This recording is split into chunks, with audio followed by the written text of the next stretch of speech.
noches. Vamos a ver hoy una película que está considerada por muchísimos críticos y analistas como la mejor película francesa de todos los tiempos. Me refiero a La regla del juego de Renoir.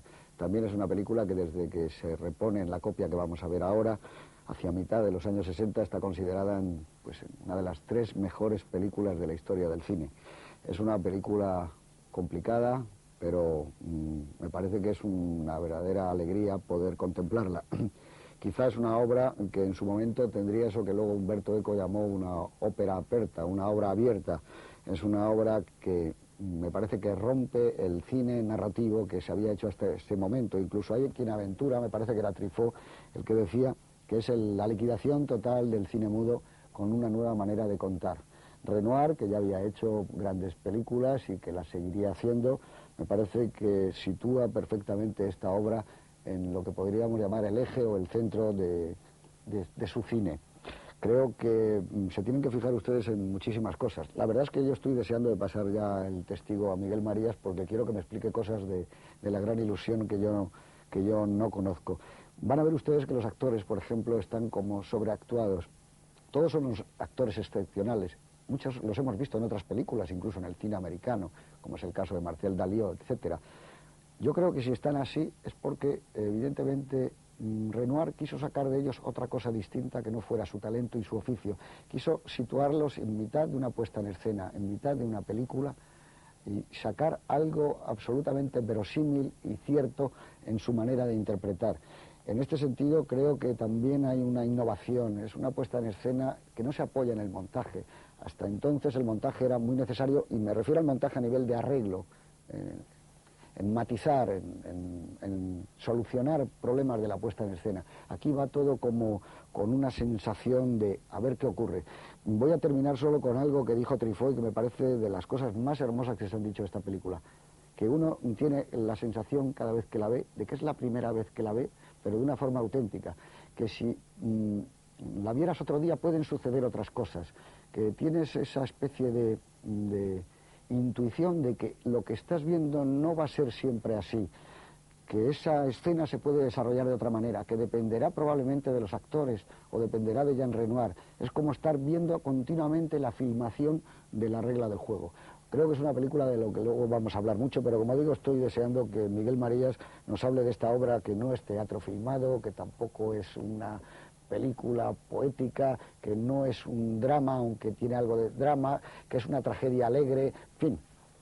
Muy buenas noches, don Miguel. Háblanos un poco de La regla del juego. Buenas noches. Pues mira, enlazando con lo que acababas de decir, yo creo que es una película que en el fondo la sensación que se tiene al verla es que no está cerrada y enlatada, como ocurre con las películas que una vez que se proyectan ya son inmutables, sino que tienes un poco la sensación que tienes si asistes cada vez que la ves a una representación teatral en la que de repente ese día se pueden desmandar los actores, pueden equivocarse, pueden cambiar las circunstancias y hasta puede haber corregido el director de la obra, que normalmente en ese momento ya la ha abandonado a su suerte después del periodo de ensayos, pues puede haber decidido cambiar algo y que de repente esa otra vez van a pasar cosas diferentes. Y no es que pasen cosas diferentes, pero lo cierto es que uno cada vez que la ve cosas diferentes que uno no había percibido la primera vez o nota matices diferentes. Creo que hay una frase clave que se le atribuye siempre a Renoir, pero en realidad la dice el personaje de Octave que interpreta Renoir, y en cierto sentido podría decirse que es una frase válida también para el punto de vista de Renoir en general, que es esto de que todo el mundo tiene sus razones. Frase que se ha malinterpretado muchas veces, pero que yo creo que completa, y tal como lo dice en la película, tiene todo su sentido. Dice que lo terrible de este mundo es que todo el mundo tiene sus razones y todo el mundo tiene derecho a expresarlas.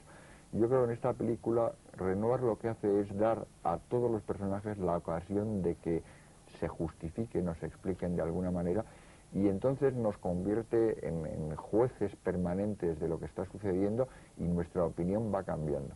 Yo creo que ese elemento de que es una película viva y continuamente en movimiento tiene enormemente que ver con el desconcierto que provocó la película en el momento de su estreno, y también con que se mantenga absolutamente viva y libre un montón de años después de su realización.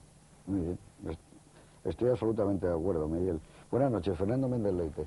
Hola. ¿Por qué crees tú que produjo ese desconcierto tan grande una película de Renoir, que ya Renoir estaba considerado uno de los grandes del cine francés y que además esta era una película muy esperada, ¿no?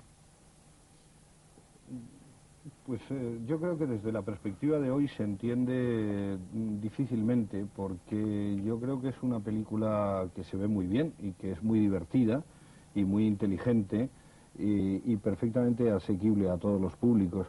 Yo creo que la película tiene sus aspectos críticos muy agudizados, y entonces es muy posible que en el momento en que la película se produce, a fines de los años 30, con la guerra mundial a punto de estallar y con una situación política y social de mucha turbulencia, pues es muy posible que no estuvieran las cosas para bromas, ¿no?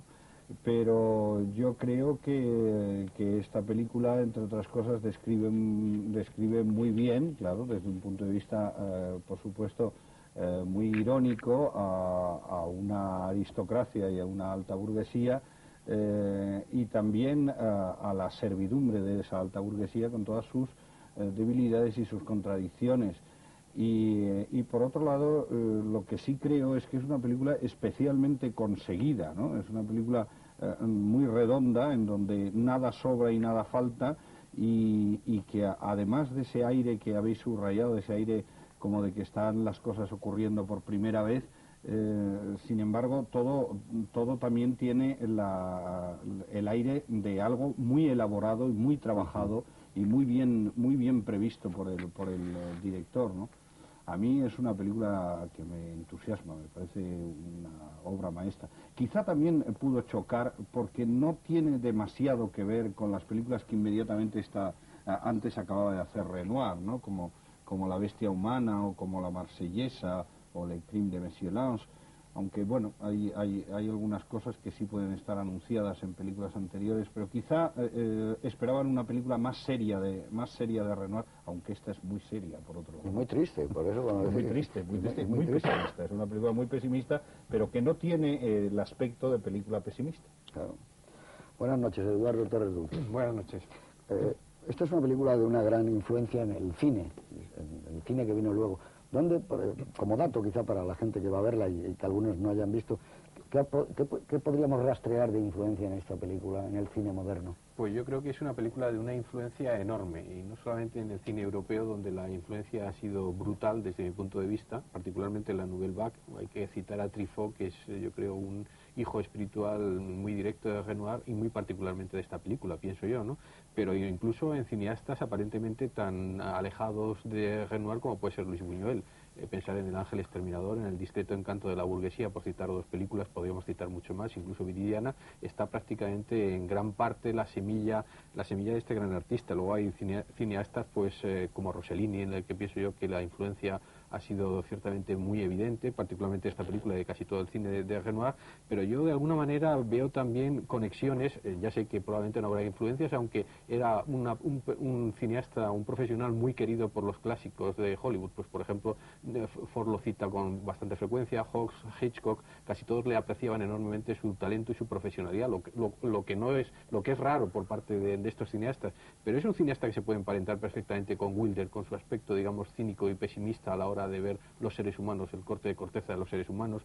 Tiene también un parentesco con Lubitsch. En esta película hay muchas cosas de Lubitsch, refinadas quizás con una cierta distancia de apreciación crítica de las cosas, no tan juguetona con respecto a ciertas circunstancias. Con Mankiewicz pienso que la relación también es notoria en su gusto por el teatro, en su gusto por la palabrería, en el mejor sentido de la expresión, ¿no? E incluso con el vídeo que hemos visto en este programa hace unas fechas, con Cenizas de pasión o Cenizas de amor, Cenizas de amor. pues es otra película en la que también hay unos rastros muy parecidos. Y ya para